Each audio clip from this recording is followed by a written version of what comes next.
आपको लगता है कि आपके पास बहुत सारे इंग्लिश वर्ड्स हैं और किसी से बात करते वक्त आप उनका यूज नहीं कर पाते, तो ये वीडियो आपके लिए है। हम सब जानते हैं कि किसी भाषा को बोलने के लिए वर्ड्स की जरूरत होती है। अगर हम वर्ड्स ना सीखें तो बात कैसे करेंगे, और अगर अच्छे वर्ड्स का यूज करें तो बात करने का इफेक्ट और भी ज्यादा हो जाता है। अगर आपके पास इंग्रेडिएंट्स नहीं है तो आप खाना कैसे बना सकते हैं? ये तो इम्पॉसिबल है। और कभी-कभी आपके पास फ्रिज तो भरा होता है और आपको समझ नहीं आता आप क्या बनाएं। क्या आपके साथ ऐसा कभी हुआ है? कई बार तो ऐसा होता है, आप बहुत सारे इंग्लिश वर्ड्स जानते हैं पर उनका कैसे और कहाँ यूज करना है आप नहीं जानते।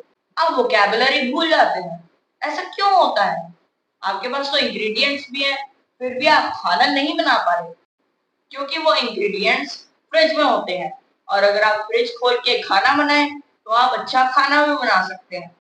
अगर आपको इंग्रेडिएंट्स ना दिखें, बेशक वो फ्रिज में हो, फिर भी आप अच्छा खाना नहीं बना सकते। यहाँ फ्रिज का एग्जांपल आपके ब्रेन का है, और आपके ब्रेन में बहुत सारे वर्ड्स हैं। अगर आपको वो वर्ड्स कहीं टेक्स्ट में दिखें या फिर सुनने को मिले तो आप उनको पहचान लेते हैं। वो आपके ब्रेन में तो होते हैं पर आप बात करते टाइम उसका इस्तेमाल नहीं कर पाते। तो आइए समझते हैं प्रॉब्लम कहाँ है।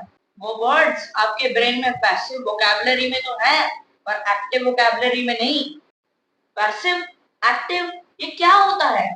ज्यादातर हम जो वर्ड सीखते हैं वो दो तरह के होते हैं, पैसिव या फिर एक्टिव। तो आइए जानते हैं एक्टिव वोकैबुलरी या एक्टिव वर्ड का क्या मतलब है।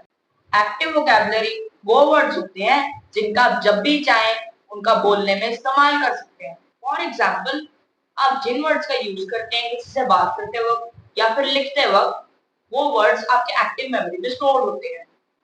और दूसरी ओर पैसिव वोकैबुलरी वो होती है जब आप किसी से वर्ड सुनते हैं और आपको उनका मतलब भी पता होता है पर आप उनको यूज नहीं कर पाते। हालांकि वो आपके ब्रेन में तो होते हैं और आप उनका मतलब भी जानते हैं, फिर भी आप उनका यूज नहीं कर पाते क्योंकि वो आपके ब्रेन के पैसिव सेगमेंट में होते हैं।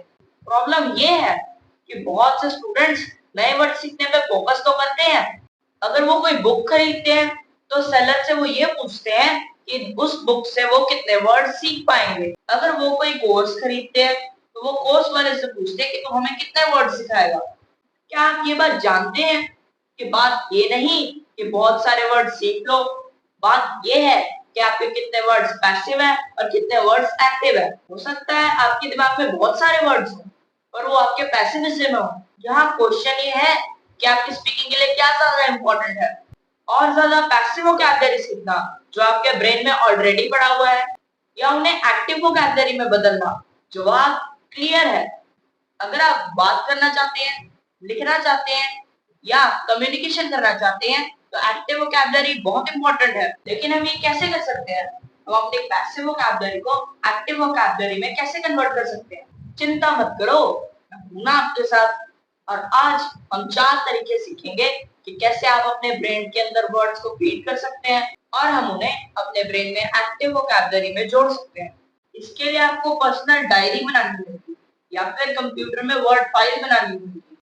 अगली बार जब भी आप नए वर्ड सुनेंगे या फिर देखेंगे तो उन्हें अपनी डायरी में लिख लेंगे। बहुत से स्टूडेंट्स यहाँ पर अटक जाते हैं। वो बहुत वर्ड्स की लिस्ट तो बना लेते हैं, वो भी मीनिंग के साथ, पर क्या वो उनके काम आएगा? हाँ, अगर आप पैसिव वोकैबुलरी को और भी कचरा इकट्ठा करना चाहते हैं तो ठीक है, लेकिन अगर आपको ये एक्टिव मेमोरी में डालना है तो यहाँ नहीं रुकना चाहिए। स्टेप 2 ये है कि आप उस वर्ड के साथ 2-3 ऐसे वर्ड्स लिखें जिससे उसका कॉन्टेक्स्ट क्लियर हो जाए, क्योंकि एक वर्ड के अलग-अलग मीनिंग्स हो सकते हैं। फॉर एग्जांपल, मैच, अगर गेम के कॉन्टेक्स्ट में देखें तो फुटबॉल मैच। फ्लेम, अगर फ्लेम के कॉन्टेक्स्ट में देखें तो मैच स्टिक। और अगर हम सिमिलैरिटी के कॉन्टेक्स्ट में देखें तो परफेक्ट मैच। एक और एग्जांपल, डेट, अगर हम फ्रूट के एग्जांपल में देखें तो ये है स्वीट डेट। और अगर हम कैलेंडर के हिसाब से देखें तो टुमारोज डेट। और अगर अपॉइंटमेंट के हिसाब से देखें तो रोमांटिक डेट।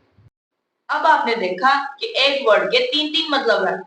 इसका मतलब कि आपको हर वर्ड को कॉन्टेक्स्ट में देखना है। सेकेंड स्टेप में हमने उन वर्ड्स को लिख तो लिया, अब थर्ड स्टेप में हम कुछ वर्ड्स के साथ कॉलोकेशंस लगाएंगे। लेकिन रुकिए, कोलोकेशंस ये क्या होता है? कोलोकेशंस वो ग्रुप ऑफ वर्ड होते हैं जो अक्सर एक साथ आते हैं। एग्जाम्पल के तौर पे हम मैच की बात करें तो championship match, intense match, small match sticks और परफेक्ट मैच। और अगर डेट की बात करें तो sweetness of date, anniversary date, exam date और इंटरव्यू डेट। स्टेप 4 में जाने से पहले मैं आपसे रिक्वेस्ट करता हूँ कि इस वीडियो को लाइक कर दें और चैनल को सब्सक्राइब कर दें ताकि मैं आगे भी इस तरह के वैल्यूएबल वीडियोस लाता रहूं।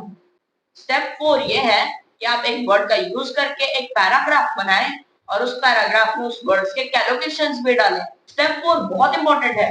इसी तरह से आप अपनी एक्टिव मेमोरी में उस वर्ड को स्टोर कर पाएंगे। फॉर एग्जाम्पल, नया वर्ड मैच है तो the championship match was intense with both teams fighting for the win. To light the bonfire, she struck a match and watched a small flame grew into a blaze. Her skills were perfect match for the job, aligning perfectly with the company's need. और अगर date का example ले तो he enjoyed eating a date every morning as a part of his breakfast. Today's date marked as a significant anniversary in his life. That evening, he had a dinner date with someone special. तो आपने देखा कि मैं कैसे simple और easy paragraph को लिखकर सभी वर्ड्स और कोलोकेशंस का इफेक्टिवली यूज कर पा रहा हूँ। आपको याद रखना चाहिए, learning is never ending process. जब भी आपके पास खाली समय हो तो आप नोटबुक खोलें और इस पैराग्राफ को एक और बार पढ़ें।